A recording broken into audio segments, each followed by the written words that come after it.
I'm Atrel Nashar in Washington. Inflation has hit Americans hard these past few years, but as new data shows us, they're not slowing down their spending anytime soon. This holiday season, American consumers will once again prove they know how to spend. The average consumer is expected to spend about $900 on gifts, decorations, and other seasonal items, according to the National Retail Federation, an all-time record. Retailers are already feeling the love. Census data out Friday shows spending in October was up 2.8% over the past year. I would say that most people are doing pretty well.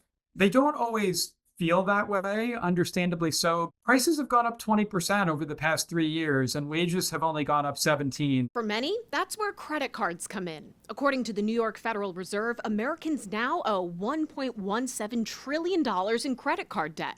That's about an 8% increase from a year ago. Sounds high, but it is an improvement. The year before and the year before that, we were in the 15 to 17% kind of range for annual increases. So the rate of change has slowed. About half of credit card holders pay off their balances in full each month. According to Bankrate, they use cards to get points and other benefits.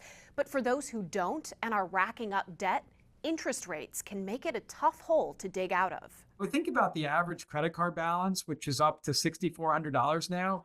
If you make minimum payments at that average interest rate around 20%, you're in debt for 18 years and you end up paying $9,400 in interest. The Fed is steadily cutting rates as inflation gets closer to their 2% target. But this week, 2 new readings on consumer and wholesale inflation showed slight increases.